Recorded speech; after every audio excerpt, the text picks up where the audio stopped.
selalu berusaha menyimpan sesuatu yang bisa membawa manfaat, baik untuk dirinya, untuk anak cucunya, maupun untuk keluarganya, untuk masa kini dan masa depannya. Kadang simpanan itu berbentuk uang, kadang berupa tanah, lain saat berbentuk pabrik, dan lain sebagainya. Sementara masa depan yang paling pasti adalah akhirat.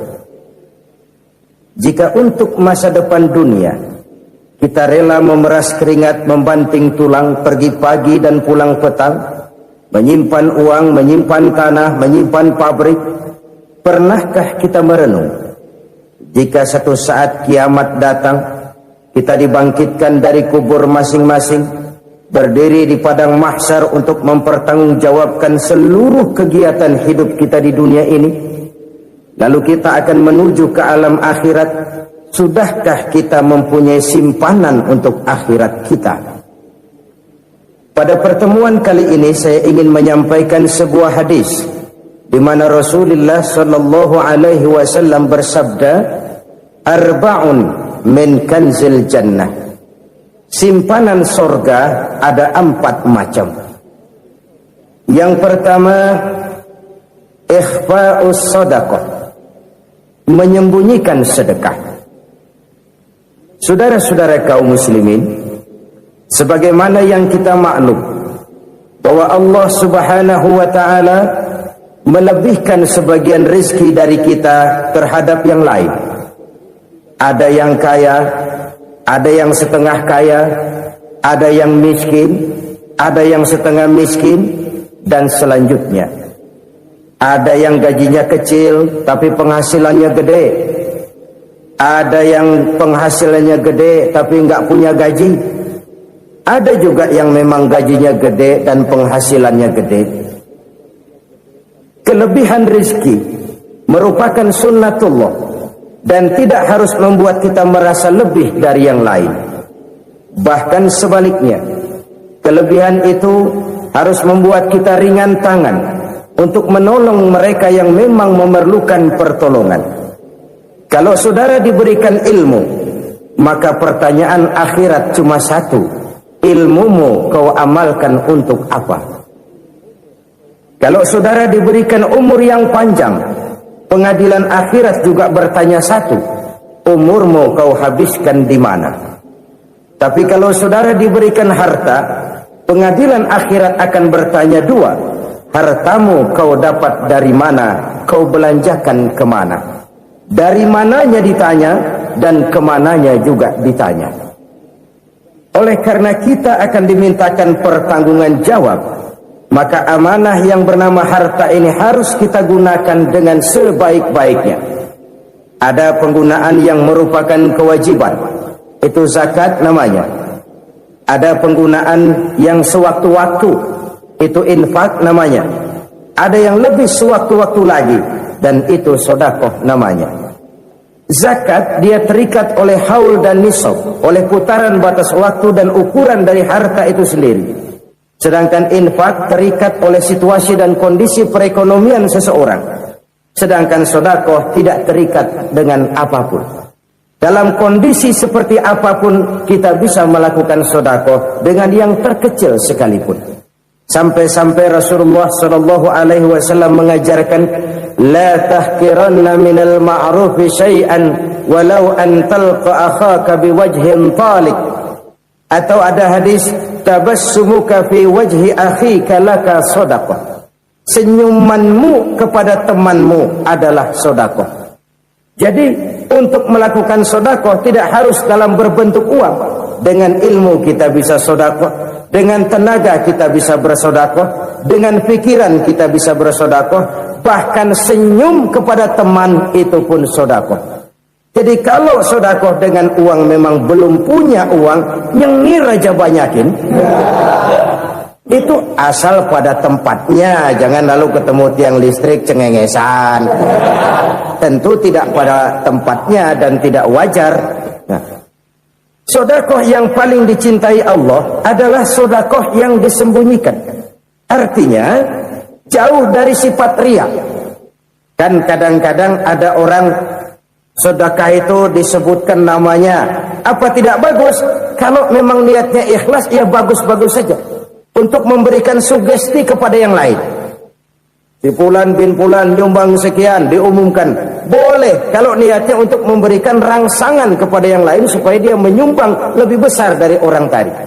Tapi kalau itu mendatangkan riya, maka sedekah yang paling dicintai Allah adalah sedekah yang disembunyikan.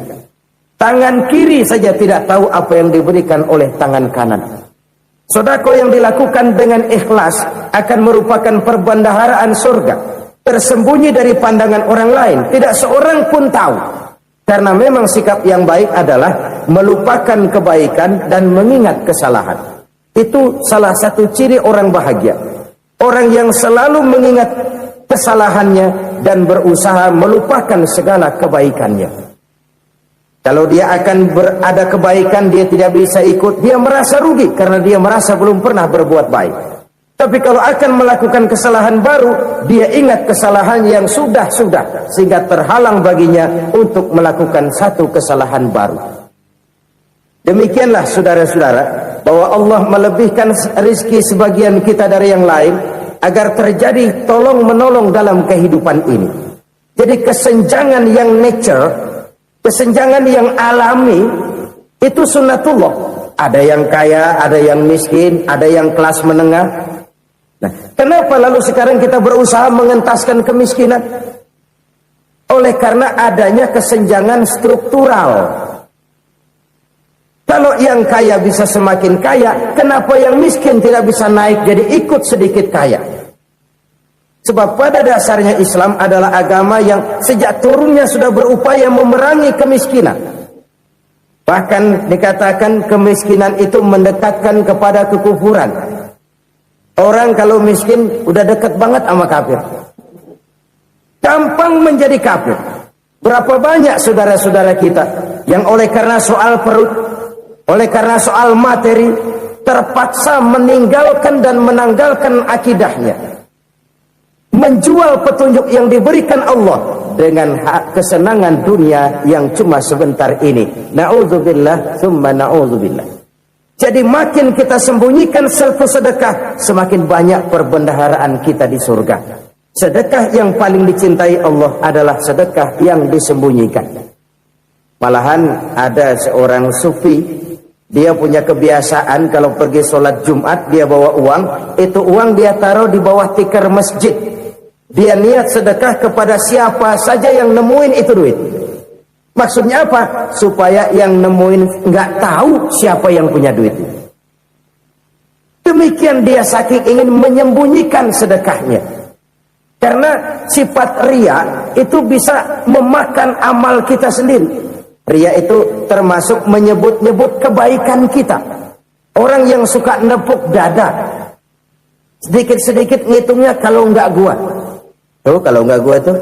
Tuh yang belas itu kalau nggak gua, kalau nggak gua. Iya kalau nggak lu kenapa emang? Orang yang suka menepuk jasad, tuh biasanya memang begitu saudara-saudara. Kalau perang lagi berkecamuk, orang nggak sempat ngaku jadi pahlawan. Tapi begitu perang selesai, yang kagak kenal bedil ngaku pahlawan, mas. Itu sesuatu yang biasa. Oleh karenanya, orang-orang yang ikhlas dalam bersedekah, disembunyikannya sedekah itu, Allah cinta betul. Malahan ada hadis memberikan jaminan, inna sedaqatal mar'il muslimi tazidu fil umri wa tadfa'u mitata su'i. Sesungguhnya sedekahnya seorang mukmin tazidu fil umri, bisa menambah umur panjang, wa tadfa'u mitata su'i, dan menyelamatkan manusia dari mati secara su'ul khatimah. Jadi siapa yang kepengen panjang umur, banyaklah sedekah. Yang bosan hidup, pelit terus. Sedekah menambah panjang umur dan menyelamatkan manusia dari mati secara su'ul khatimah. Pak, katanya umur itu nggak bisa ditambah, nggak bisa dikurangin. Kapan? Kalau ajal sudah datang. Fa idza jaa ajaluhum la yastakhiruna sa'atan wa la yastakdimun. Kalau ajal datang tidak bisa dimajukan, tidak bisa dimundurkan. Itu kalau ajal sudah datang. Tidak bisa lagi umur ditambah dikurangi, sudah datang. Tapi kalau belum datang, itu kan haknya Allah. Mau ditambah, mau dikurangi, hak prerogatif Allah. Sebagai pencipta manusia, Allah maha kuasa dan maha mampu. Sedekah ini menambah panjang umur dan menyelamatkan manusia dari mati secara su'ul khatimah. Itu orang mati kan sama ya, kondisinya mati, nggak nafas. Tapi hakikat mati kan lain-lain. Ada yang mati itu husnul khatimah, baik akhirnya.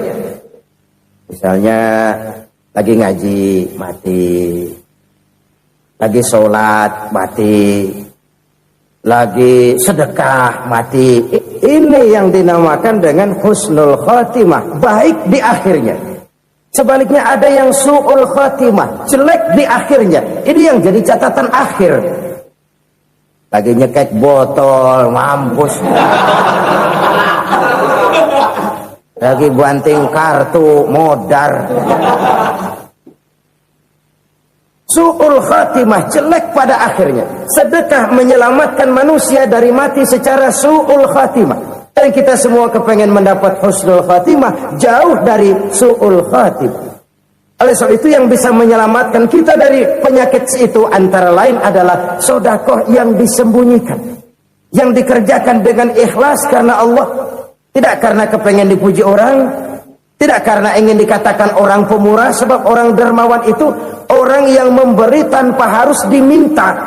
Kalau masih harus diminta, ya belum dermawan namanya, masih harus diminta. Kalau nggak diminta ya tulus, lolos, polos. Saudara-saudara kaum muslimin rahimakumullah, harta adalah amanat dan akan kita pertanggungjawabkan. Allah melebihkan rizki sebagian kita dari yang lain agar kita saling tolong menolong, bantu membantu. Nabi janjikan, siapa yang meringankan beban saudaranya muslim di dunia, Allah akan meringankan bebannya di akhirat nanti. Sebuah jaminan dari baginda Nabi. Si orang yang kita bantu barangkali tidak bisa membalas, Allah yang akan membalas lewat jalan lain yang tidak pernah kita sangka-sangka. Ada orang tanya, Pak, ini ada orang nyumbang masjid sambil marah-marah, bagaimana? Saya bilang, sumbangannya aja ambil, marahnya jangan. Marahnya jangan diambil, itu urusan dia. Saudara-saudara kaum muslimin rahimakumullah, umat Islam ini kan umat yang punya potensi besar.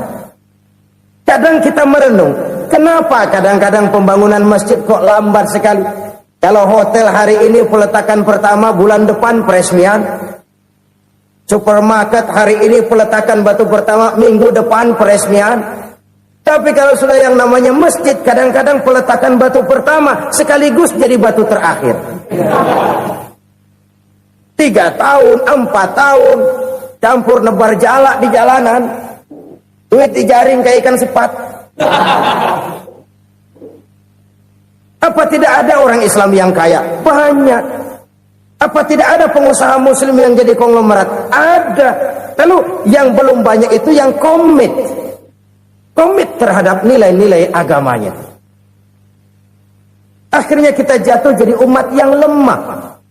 Belum ada pengusaha konglomerat muslim buka pabrik supermi cap bedug misalnya umpamanya atau pabrik kecap cap sorban supaya identitas keislamannya sedikit kelihatan.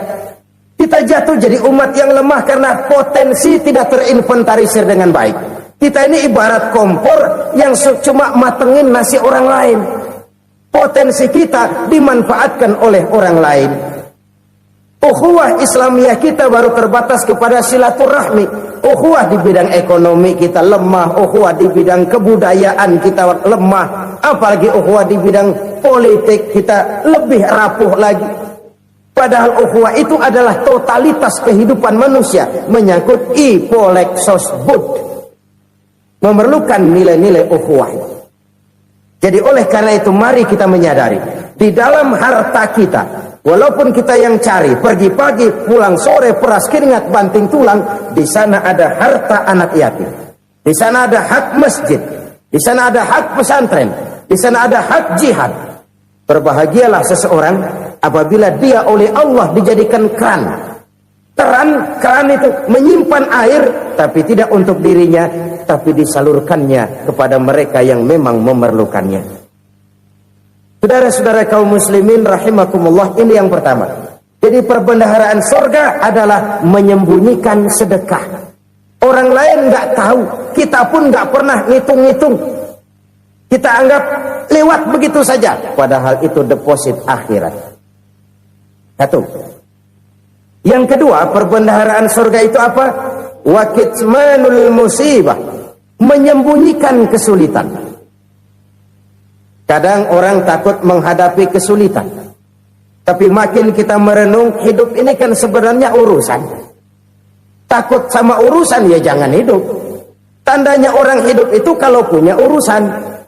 Urusan merupakan problem. Problem sering menimbulkan kesulitan. Kesulitan bukan untuk ditakuti, tapi untuk diatasi dan dicarikan jalan keluarnya. Siapa sih orangnya yang nggak pernah sulit-sulit? Makin tinggi status sosialnya, makin gede urusannya. Makin tinggi kualitas imannya, makin berat tingkat kesulitannya. Cuma memang yang namanya enak itu seperti pelangi. Biang lala itu nggak pernah di atas kepala kita, di atas kepala orang melulu. Lo sih enak lo, kata kita. Dia juga bilang, yang enak kan lo. Pelangi itu nggak pernah di atas kepala kita. Kata tukang beca, aduh enak ya naik Mercy. Kata tukang beca, apa yang di dalam mobil Mercy? Aduh enak bener tukang beca, di jok ngeringkuk ngorok pulas bener. Saya kamar pakai AC, sejuk, tempat tidur sutra, empuk, alga, spring bed, kulak kulik, nggak bisa pulas kalau belum minum Valium, belum tidur. Enak bener tukang beca, di jok ngorok nggak tahu wetan kulon. Si tukang beca bilang yang di Mercy enak, yang di Mercy bilang tukang beca enak. Inilah enak, nggak pernah di atas kepala kita, di atas kepala orang lain melulu enak itu. Nah, saudara-saudara, yang merupakan perbendaharaan surga itu orang yang bisa menyembunyikan kesulitan, baik pribadi ataupun rumah tangga. Nih terutama rumah tangga yang jadi soalnya. Kadang-kadang kita ini kalau senang, sebaliknya kalau senang kita diam, kalem aja, cuek. Banyak banget duit kita bawaan, diam aja udah. Malah ketemu orang takut. Tapi begitu susah, sekampung tahu. Padahal Nabi mengajarkan perbendaharaan surga itu menyembunyikan musibah, menyembunyikan kesulitan. Kalau enak, cerita sama orang-orang. Kalau nggak enak, rasain sendiri, tekan sendiri, atasin sendiri. Kita kan sebaliknya, tenang kita diam, asal lagi susah, paling tidak kita nyari teman buat cerita kesusahan. Siapa orangnya yang nggak pernah susah? Cuma soalnya bagaimana kita mengatasi kesusahan itu sendiri. Begitu juga misalnya kalau orang sudah berumah tangga, itu orang tuanya harus menjadi tempat dia cerita yang enak-enak saja. Yang nggak enak rasain berdua, selesaikan berdua, atasin berdua. Jangan dibalik. Asal senang diam, giliran susah saja. Maknya laporan. Terbalik. Bisa menjaga security informasi. Maka nama bayam keluar diam, malah seluitan. Enak amat lo makan daging ayam. Security informasi. Saudara-saudara kaum muslimin rahimakumullah. Ujian yang terberat itu yang pernah diberikan kepada para nabi, para rasul, para aulia, para ulama. Makin tinggi keimanan, makin berat bentuk kesulitan. Ayo saya kemukakan satu contoh saja. Ada seorang nabi yang kaya, nabi kaya, namanya Nabi Ayub. Iblis kalau orang begini kan keki. Ibadahnya rajin, kaya. Nih yang kayak begini susah digodain. Kalau ibadahnya rajin, miskin, enggali bisa disogok. Sini imannya mantap, ibadahnya rajin, kaya, nabi lagi. Oh, tapi namanya iblis, nggak kurang akal. Laporan, Tuhan, kenapa Les? Ya ini bahasa saya, bahasa Qurannya sih nggak gitu. Itu hambamu yang namanya Ayub, dia rajin ibadah cuma karena dikasih kaya aja. Coba kasih miskin dia, berhenti dia sembahyang. Ah, kamu bisa aja. Saya tahu Ayub itu hambaku yang ikhlas. Saya buktiin Tuhan, silahkan. Dibuktiin lah, iblis turun ke alam ini. Yang mula-mula dia lakukan, dia rusak sawah ladang Nabi Ayub. Dia binasakan binatang ternak Nabi Ayub. Sehingga dalam waktu singkat, jatuhlah Nabi Ayub dari orang paling kaya, jadi orang paling miskin. Beliau masih ibadah di mihrab dalam masjid. Datang iblis. Saudara Ayub, ya, lagi ngapain? Ibadah. Nyembah Allah, nyembah Allah. Oh, percuma. Kenapa? Tuhan yang ente sembah nih, dia udah bikin miskin ente. Sawah ladang ente hancur lebur, binatang ternak binasa. Sekarang ente jadi orang paling miskin. Ngapain nyembah Tuhan kayak begitu? Tekor. Udah berhenti dah ibadah, berhenti ibadah. Ini iblis sama Tuhan lapornya lain, yang dikerjakan kepada Nabi Ayub juga lain. Benar begitu iblis, kata Nabi Ayub. Iya, sawah ladang saya habis, buras. Binatang ternak saya binasa, binasa. Saya miskin, bangpak. Apa jawab Nabi Ayub? Bukan innalillahi, ini hebat. Alhamdulillahillazi a'tani wa akhadha minni. Segala puji bagi Allah yang telah memberikan harta kepada saya dan sekarang mengambilnya lagi. Alhamdulillah. Allah yang ngasih, Allah yang ambil. Itu mah urusan Allah. Iblis cuman ibadah jalan terus, sujud lagi Nabi Ayub. Iblis seleher gondok banget. Dasar Nabi nggak mempan dia apa-apain. Miskin malah alhamdulillah. Allah yang ngasih, Allah yang ngambil. Jadi kalau kita tidak komit, kita tidak terikat kepada kaya, miskin, senang, susah, apa yang bisa bikin kita susah? Jadikan kekayaan, kemiskinan, jadikan senang, susah sebagai anak buah yang bisa kita atur. Jangan kekayaan ngatur kita, jangan kemiskinan ngatur kita. Kita yang harus mengatur mereka. Senang, susah, kaya, miskin, bahagia, sengsara, jadikan itu anak buah yang bisa kita atur. Kalau sekarang kita kaya, lain saat boleh jadi kita miskin, semiskin-miskinnya. Allah yang ngasih, Allah yang ngambil. Tenaga mana yang bisa menghalangi? Ibadah jalan terus. Iblis makin gondok. Dasar Nabi loh. Akhirnya apa? Nabi Ayub dikerjain, diberikan penyakit. Demikian fatal penyakitnya. Bayangin, udah miskin sakit. Masya Allah. Miskin sakit.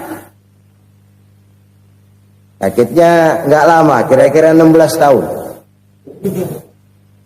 Istrinya 3, 2 mental minta ceraiin. Ngerawatin laki bengek begini. Senang belum tentu, susah udah pasti nih. Cerai aja, cerai dah. Cerai. Tinggal satu Siti Rahmah yang setia menemani beliau. Sesetia-setianya hati perempuan. Satu saat Siti Rahmah bilang, "Bang, iya, abang kan Nabi, Bang.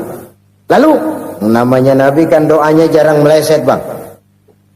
Maksud kamu minta kenapa sih sama Tuhan biar abang sembuh, baik dah, Bang?" Siti Rahmah, iya. Saya sakit berapa tahun sih dah? 16 tahun, Bang. Sebelum ini saya sehat berapa tahun? Ya kira-kira 60 tahun, Bang. Nah, coba ente banding-bandingin, Rahmah.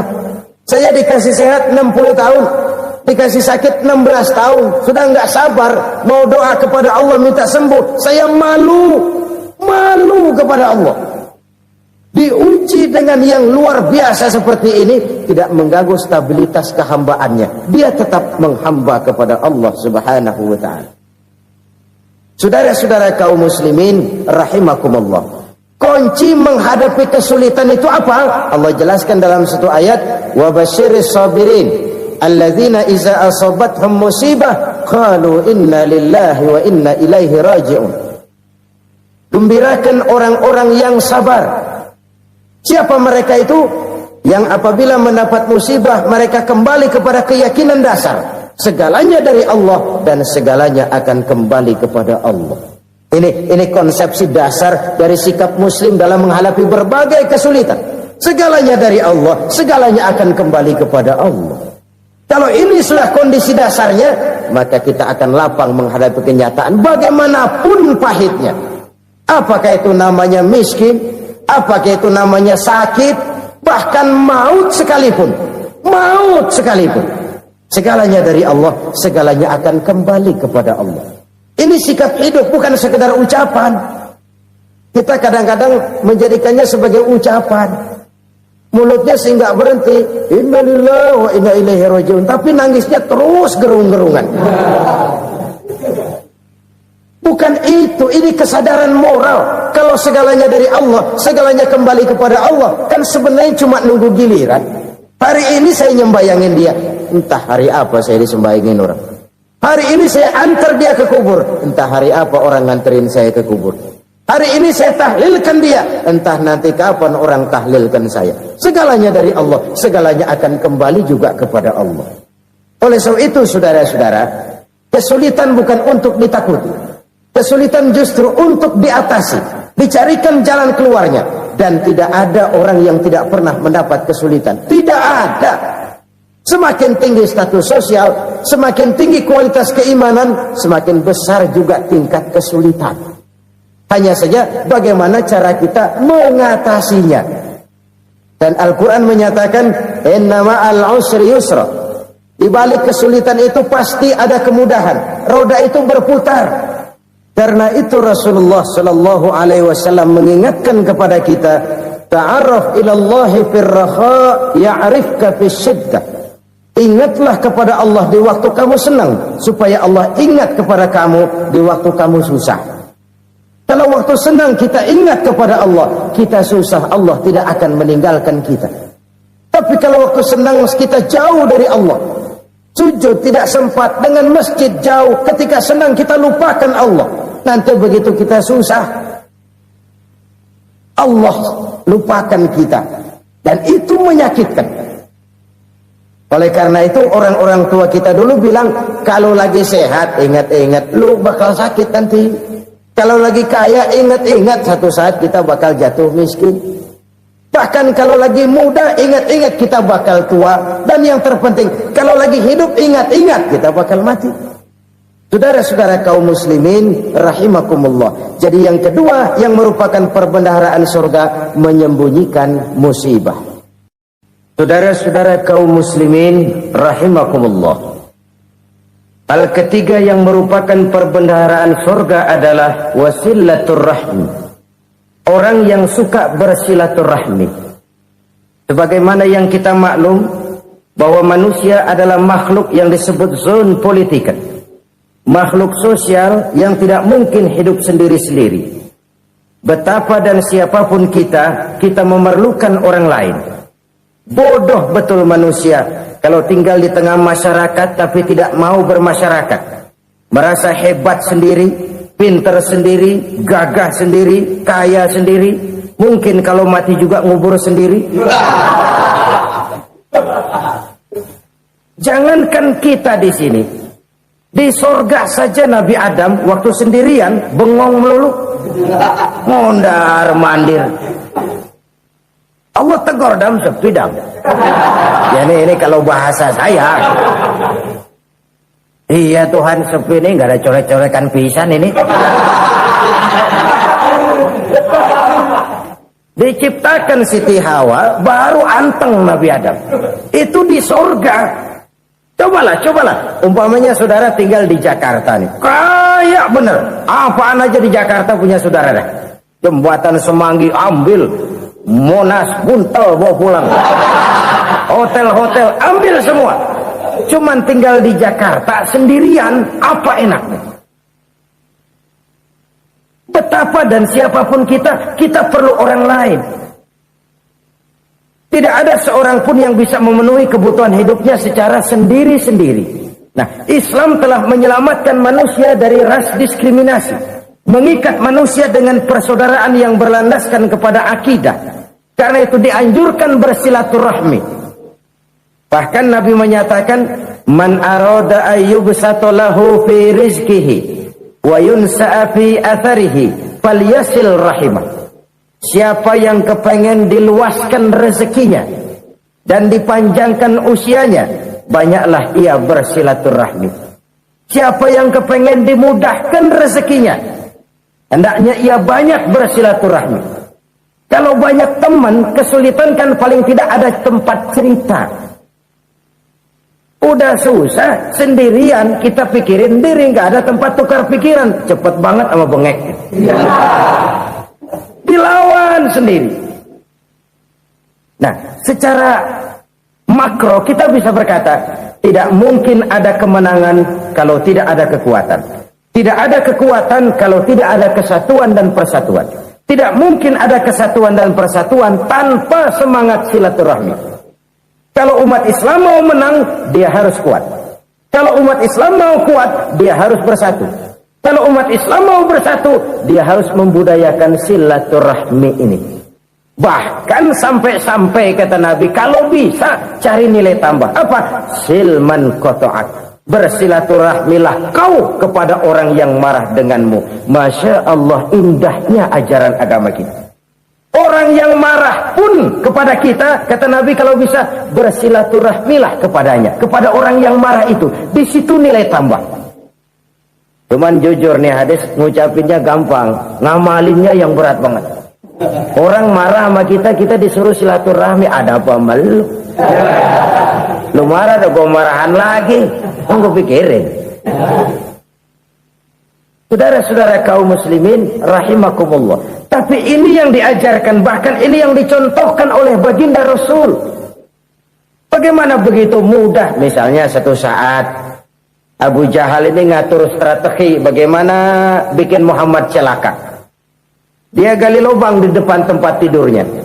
Dia tutupin daun korma. Terus dia panggil seseorang, ke sini. Kasih tahu Muhammad, pamannya sakit keras, minta ditengokin. Berangkat orang ini ke sana. Muhammad, labbaik. Pamanmu sakit keras, dia minta ditengokin. Baik, saya akan datang menjenguk beliau. Berangkatlah Nabi ke rumah Abu Jahal tanpa prasangka apapun. Abu Jahal udah pasang setil, selimut 3 rangkap setengah dipakai, persis kayak orang meriang. Tapi sembari ngintip dari balik selimut, begitu Muhammad buka pintu, nah masuk perangkap nih. Muhammad jalan menuju tempat pembaringan. Makin lama makin dekat, makin lama makin dekat, makin dekat ke lubang yang dipasang oleh Abu Jahal itu.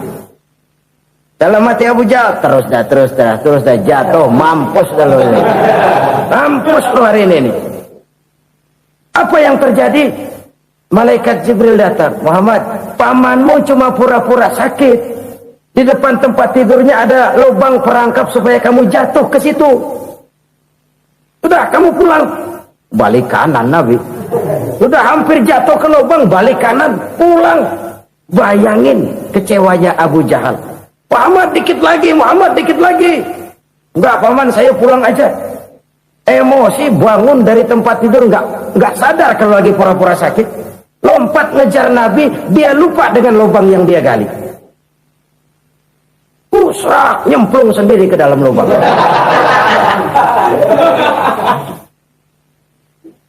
Nabi terus berlalu. Ini terjadi keanehan. Jatuh ke lubang yang dia gali itu sebenarnya nggak terlalu dalam ya, antara 3-4 meteran lah. Tolong, saya jatuh ke lubang ini.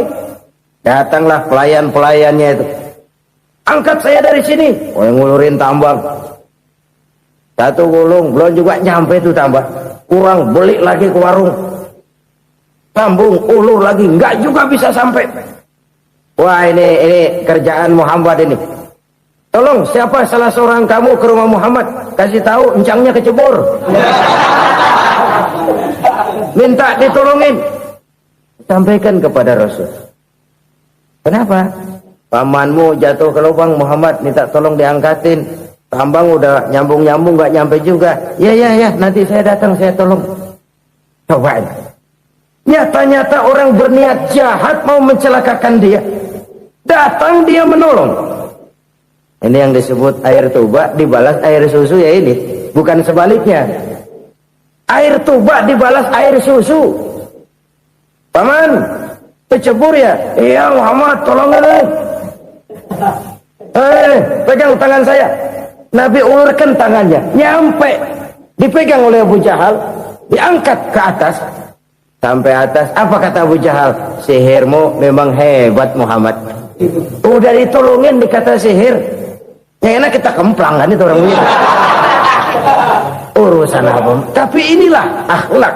Kalau bisa kamu bersilaturahmilah dengan orang yang marah kepadamu sekalipun. Orang marah kita tetap baik. So, kalau kita berbuat baik sama orang yang memang baik, rasanya sih biasa-biasa aja. Orang baik kita baik lagi, ya draw aja, belum ada nilai tambah di situ. Baru ada nilai tambah kalau kita bisa berbuat baik kepada orang yang nyakitin kita. Itu namanya kita setingkat di atas dia. Dia sakitin kita, kita berbuat baik sama dia. Dia pelit sama kita baik sama dia. Dia marahin kita deketin dia. Di situ kita punya nilai tambah. Jadi siapa yang ingin diluaskan rezekinya kata Nabi dan dipanjangkan umurnya, hendaklah ia banyak-banyak bersilaturahmi. Sederhana sebenarnya silaturahmi. Tapi silaturahmi membangkitkan semangat kesatuan dan persatuan. Kesatuan dan persatuan melahirkan kekuatan. Dalam matematika, 1 ditambah 1 pasti 2. Tapi di tengah masyarakat, 1 orang takut ditambah 1 orang takut, hasilnya jadi 2 orang setengah berani. Kenapa setengah berani? Karena udah berdua. Tadi pan takut sendirian. Kalau dia kumpul turu-turu takutlah jadi berani. Kita yang lemah, kita yang tidak berdaya, kita yang miskin, kalau mau kompak bersatu, apa yang nggak bisa kita kerjain? Apalagi tinggal di kota besar, pilihan cuma 2, bertahan atau minggir. Bertahan atau minggir. Untuk bisa bertahan harus mampu bersaing.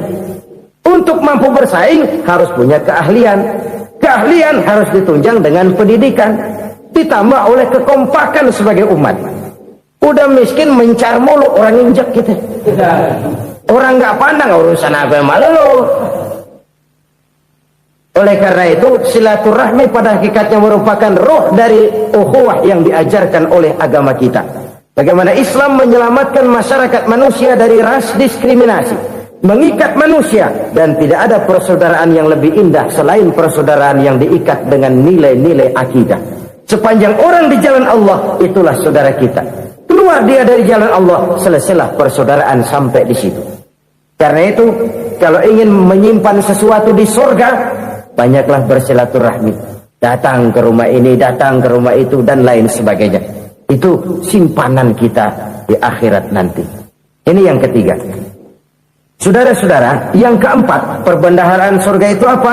Wa qawlu la hawla wa la quwwata illa billah. Ucapan la haula wa la quwwata illa billah.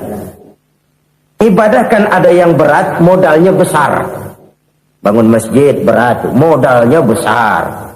Bangun rumah sakit berat, modalnya besar. Ada ibadah yang berat tapi modalnya ringan. Misalnya puasa. Puasa itu berat, mengendalikan nafsu. Kalau sekedar nggak makan nggak minum sih enteng, mengendalikan nafsu itu jihad terbesar. Tapi kan modalnya ringan, cuma niat saja. Ini ibadah berat, modalnya ringan. Ada ibadah yang ringan, modalnya juga enteng. Seperti termasuk ucapan la haula wa la quwwata illa billah. Tanpa sadar, la haula wa la quwwata illa billah, nyelengin tuh di surga.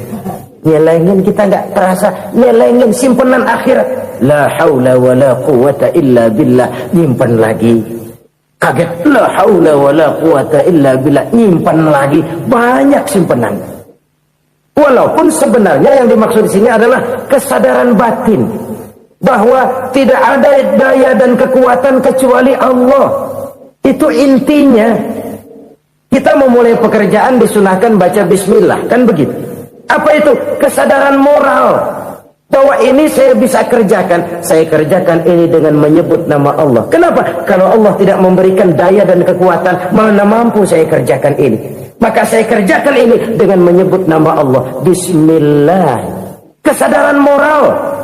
Manusia hanya wajib berusaha, tapi nggak pernah wajib berhasil. Banyak hal-hal yang kalau kita renungkan secara rasio nggak mungkin. Tapi jadi kenyataan. La haula wa la quwata illa billah.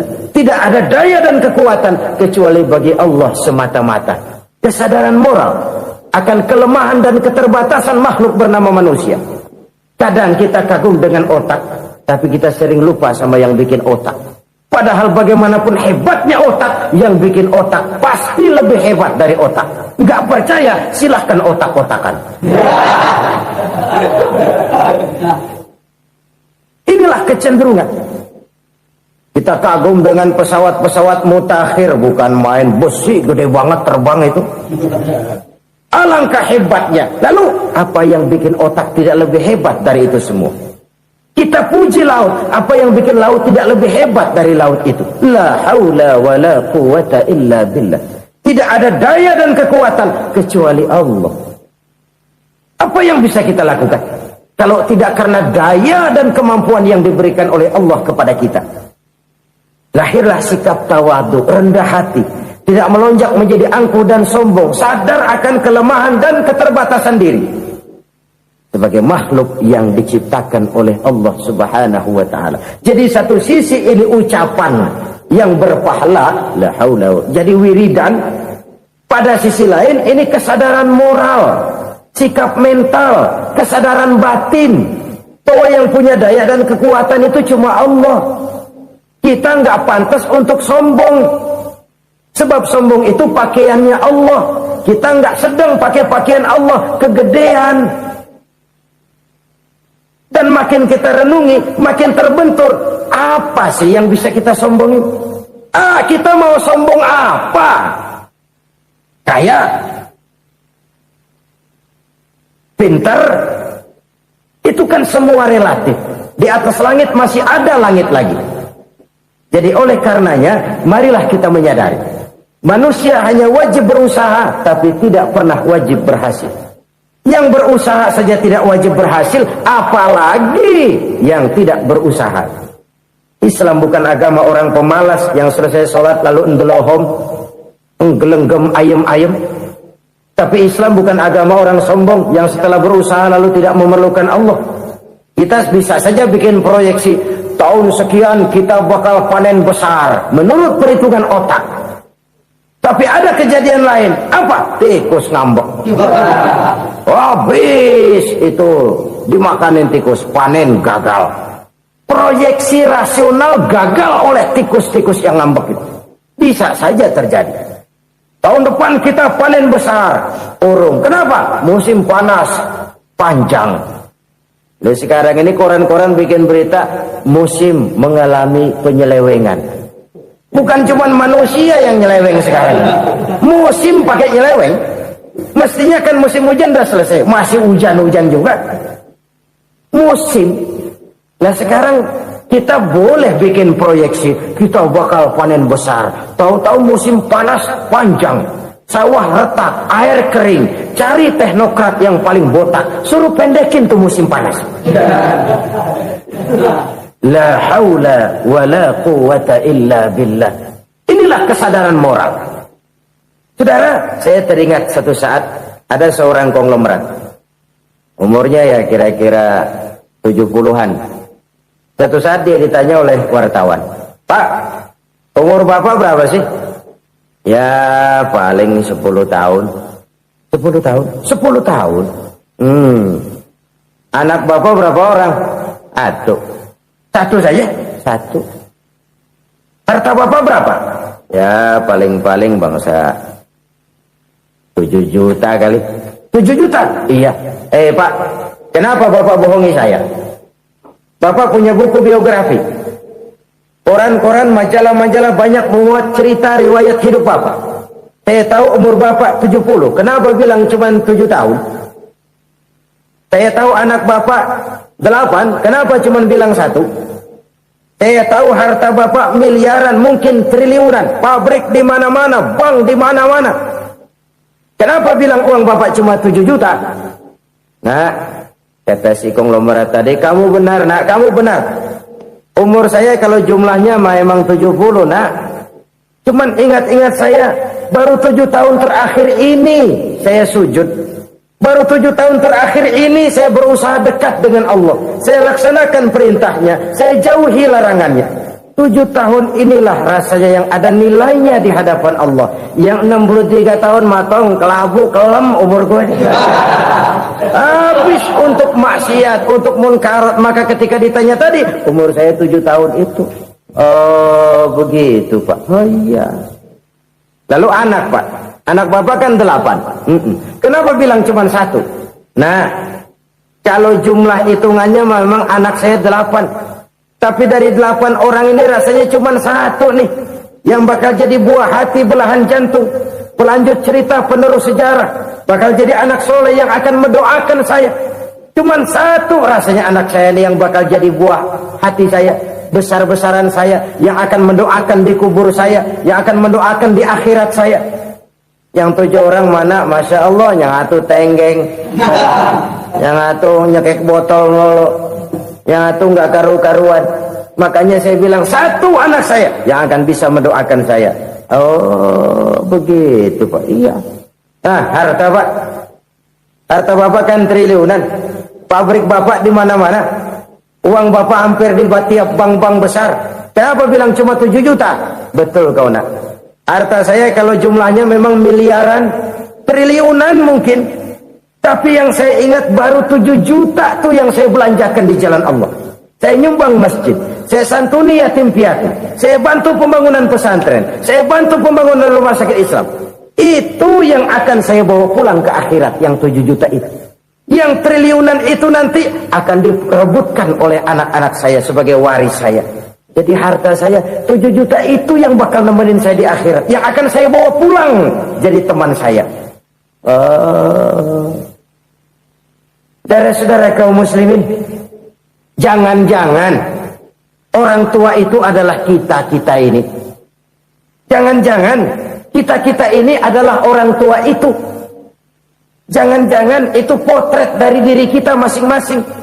Dari sekian umur yang diberikan Allah, berapa tahun yang ada nilainya di hadapan Allah? Dari sekian anak-anak yang merupakan amanah, berapa yang akan mendoakan kita sebagai orang tuanya menjadi anak soleh? Dari sekian banyak harta yang diberikan Allah, berapa yang akan kita bawa pulang menghadapnya nanti, yang kita belanjakan di jalan Allah? Ini sebuah potret kehidupan. Karena itu kita kembali kepada la haula wa la quwwata illa billah. Kita wajib berusaha, kita wajib berikhtiar. Selebihnya, segala daya dan kekuatan hanya milik Allah saja semata-mata. Satu kesadaran batin dari setiap pribadi muslim. Setelah ia berusaha dan berikhtiar, ia menyerahkannya kepada Allah Subhanahu wa ta'ala. Jadi, satu sisi ini merupakan wiridan ucapan yang mengandung pahala. Pada sisi lain, ini merupakan sikap batin dari seorang muslim di dalam ia menghadapi realitas kehidupan ini. Saudara-saudara kaum muslimin rahimakumullah. Kalau ini kita jadikan satu basis kehidupan, maka ini akan menyelamatkan manusia dari kemungkinan tergelincir menjadi orang yang lupa diri dan lupa darat. Sebab itu Imamul Ghazali berpesan, jadidis safinah fa innal bahra amiq wa khuziz zad fa inna safara ba'id wa khaffifil hamla fa innal hamla sadid. Perbarui selalu kapalmu karena lautan sangat dalam. Bawa bekal yang banyak karena perjalanan ini sangat jauh. Ringankan beban karena kebanyakan beban akan menyakitkan. Alangkah indah kalimat ini, alangkah dalam makna yang terkandung di sana. Perbarui selalu kapalmu karena lautan sangat dalam. Apa artinya ini? Jaga mentalmu baik-baik. Pelihara imanmu baik-baik karena hidup penuh cobaan seperti lautan. Kita kalau berlayar di lautan kan kadang-kadang tenang, angin bertiup sepoi-sepoi basah. Jika malam datang bintang gemintang bertabur menghias cakrawala. rembulan memantulkan sinarnya dengan indah. Dalam keadaan begitu berlayar enak. Tapi lain saat ombak menggunung, halilintar menyambar, angin topan bertiup. Berapa banyak sudah saudara-saudara kita yang tenggelam di lautan dunia tanpa sadar bahwa dia belum sampai kepada pantai yang akan dituju. Berapa banyak sudah saudara-saudara kita yang tenggelam di lautan dunia ini tanpa sempat bangkit lagi. Dia menyangka sudah sampai kepada tujuannya. Hati-hati kapal jangan sampai bocor karena lautan sangat dalam. Iman ini jaga baik-baik karena hidup penuh dengan ujian. Wa khuziz zad fa inna safara ba'id. Bawa bekal yang banyak karena perjalanan sangat jauh. Saudara mau ke Bandung, bawa duit.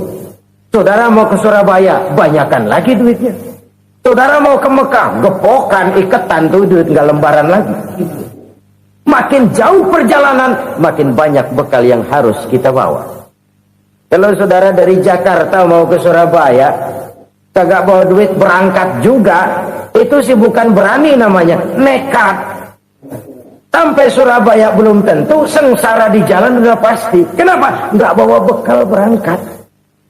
Sama juga kita nih, misalnya belum sempat sembahyang, mati. Waduh, berani banget orang. Belum punya bekal, mati. Sengsara di jalan. Atau bekal tidak cukup. Dari Jakarta saudara mau ke Surabaya, bawa duit 500 perak. Paling jauh Cikampek nyampenya, paling jauh itu. Antara jauhnya perjalanan dengan bekal yang saudara bawa tidak seimbang. Hidup ini perjalanan panjang, a walking tour. Dimulai dari alam arwah, sebelum jasad diciptakan, roh diciptakan lebih dulu. Dari situ pindah ke alam rahim, dari alam rahim pindah ke alam dunia, dari alam dunia pindah ke alam barzah, baru menuju akhirat. Satu perjalanan panjang. Kalau bekal tidak bawa, sengsara di jalan. Bawa bekal yang banyak karena perjalanan ini sangat jauh.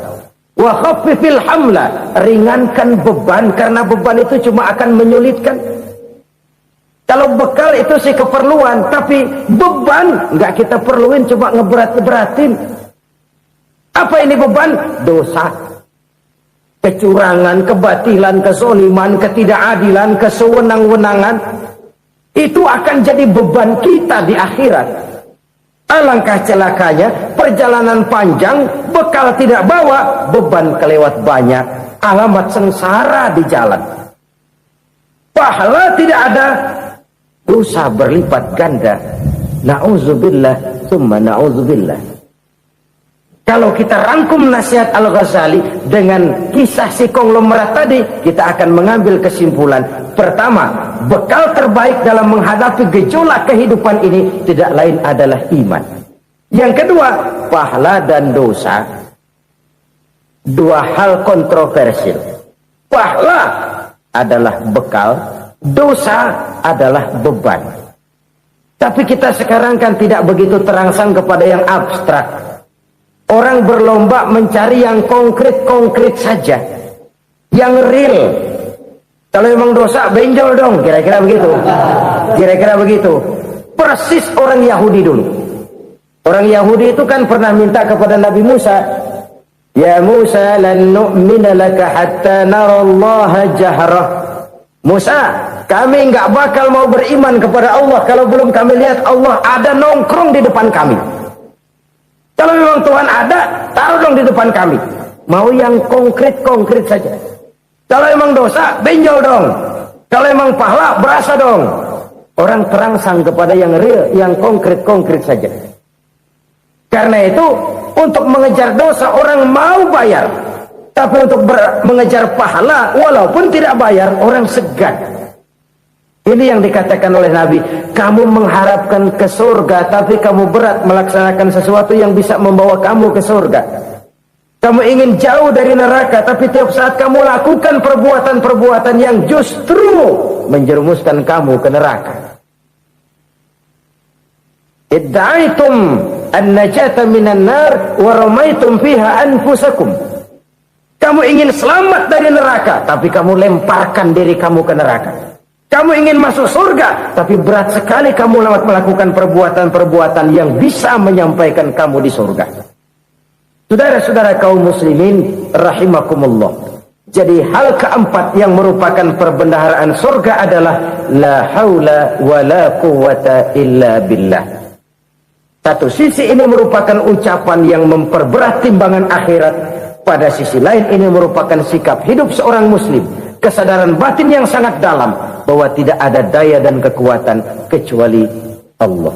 Dan itu kita simbolkan pada saat memulai pekerjaan dengan Bismillah, dengan menyebut nama Allah. Satu kesadaran moral, saya hanya bisa melakukan ini karena diberikan daya dan kekuatan oleh Allah. Lahirlah sikap tawadu, rendah hati, tidak melonjak menjadi angkuh dan sombong. Saudara-saudara, sampai sini dulu jumpa kita kali ini. Semoga 4 perbendaharaan surga ini dapat kita lakukan, yang kelak akan merupakan bekal kita di kemudian hari nanti. Amin ya rabbal alamin. Terima kasih atas segala perhatian, mohon maaf atas segala kekurangan. Usikum wa iyaya bitaqwallah. Wassalamualaikum warahmatullahi wabarakatuh.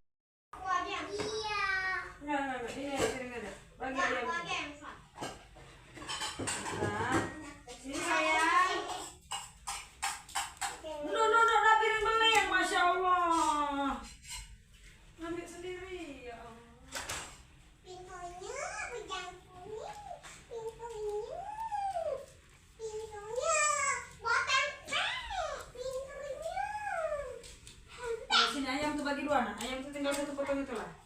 Ini nanti terjatuh nanti. Ya penuh nak makannya nak. Kebanyakan nasi adik daripada nasi kamu.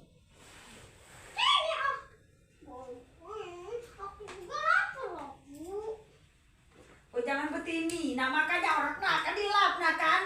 Sini. Lap. Kemarin apa? Enggak makannya ayam. Pas lagi tinggal 1 mau kamu nih ayam.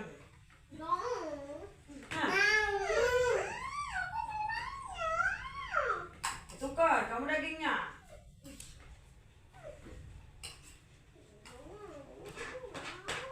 Terus malah ini sambal hijau. Jangan ini, jangan nafsu jen, selesai toh. Ambil secentong. Ini banyak Lagi, dikit lagi. Ya, dikit lagi gitu. Jangan sembarang gitu. Enjok lah minum Raden. aku putih. Air hangat itu dalam toples itu. Batuk-batuk deh. Ya minum air putih dulu, sini duduk. Iya makan. Ayo duduk, minum putih dulu.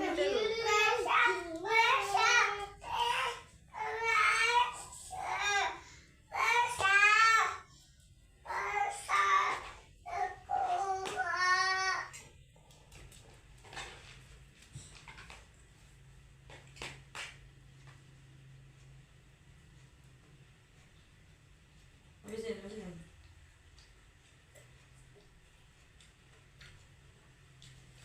Lagi apa dah? Habisin lah dikit lagi tuh biar kamu haus benar-benar. Oh dah.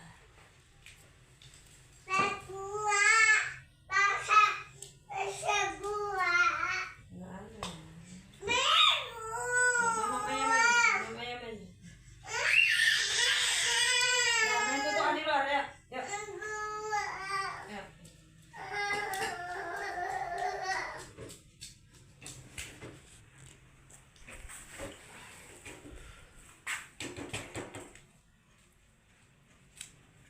Dan orang Ini dia nak kaki nak lipat nak. keseruan bulan puasa. Ini udah buka puasa ya? Ipin. Saya nggak puasa. Awas Baran, kalian tikernya, awas. Awas Baran. Ayo, geser. Tolong. Ayo, aduh berat betul kamu. Yeay, berhasil si Baran. Habis hujan ini guys. Suasana di sore hari Ramadan yang ke-12. Kebun kopi kita habis diguyur hujan. Yes. Buahnya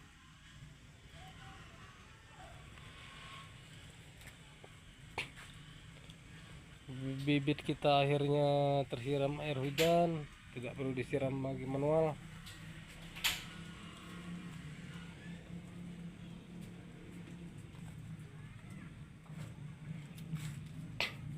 Kenapa Baran? Gatal ya? Baran kenapa? Apa? Enggak gut. Kayaknya semut dibantal tadi. Kenapa? Periksa deh kan, dalam celananya teh. Dalam periksa deh. Kayaknya ada semut. Apa? Tuh, ada. Apa? Astagfirullahaladzim. Kamu nggak puasa Le? Ubur ikan lele nggak puasa Le. Bubur ikan le. Kenapa le dari orang nggak puasa le? Nggak puasa Le, udah besar. Udah dilatih. Besok latihan puasa ya nak. Ubur ikan lele mau kemana Le? Quick best lele. Udah minum pun. Oke Le. Oke Le.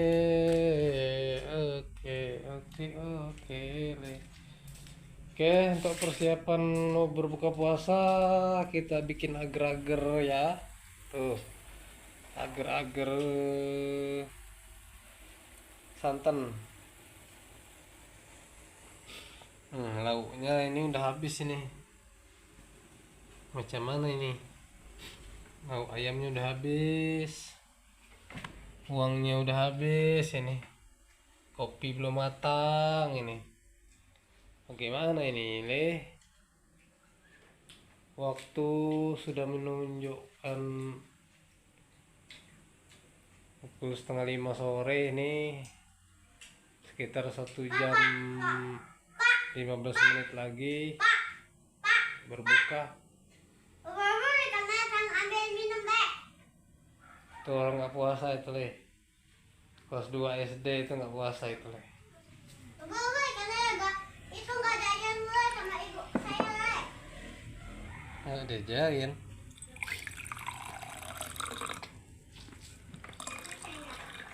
Nggak boleh Jadi gitu. Ngomong bagus sama orang tua itu. Ya kan temen. kalau ditanyain orang katanya nggak diajarin sama ibu.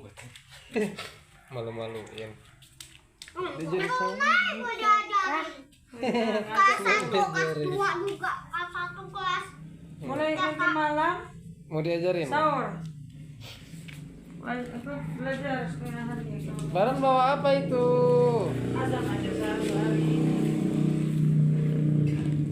Udah lebihnya nih apa? Seperti air kita tuh. Ayam. Sak bulu buat jalan itu. Enak. Tetai lebo-lebo jar gitu. Mau makan segala. Masih apa segala dari sepiring. Cabe, pedas, Hah. Cabe merah. Gendong Bro adeknya. Bro dia mau digendong Ayu, digendong Baran. Ini anak laki-laki nih bawa boneka ini. Boneka apa itu nak? Kucing. Boneka kucing itu ya. Mana? Spill dulu bonekanya. Wah, Hello Kitty. Bonekanya Hello Kitty guys. Wow, siapa yang beli? Ibu. Alah, ibu yang beli. Ayunya ada boneka, adiknya mau boneka juga ya. Mau boneka juga, Baran.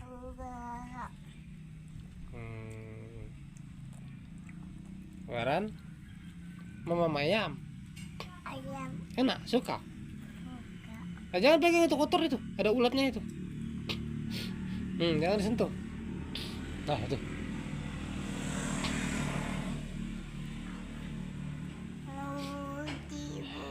Mau lagi, Den?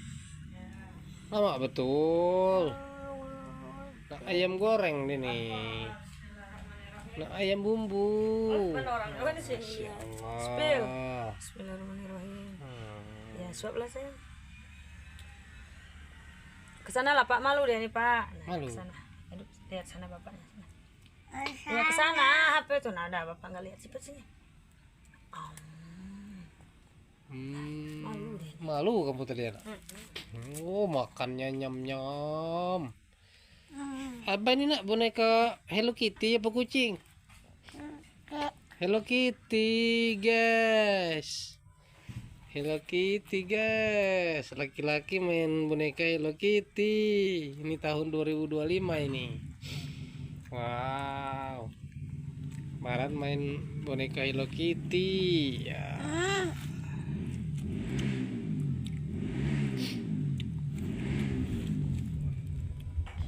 Nah, bobo dia. Oke guys, itu saja kegiatan di sore hari ini di 12 Ramadan. Aduh, hai.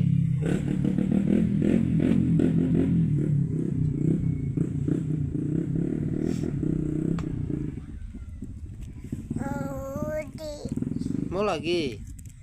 Mau lagi, Den? Barangnya, Den.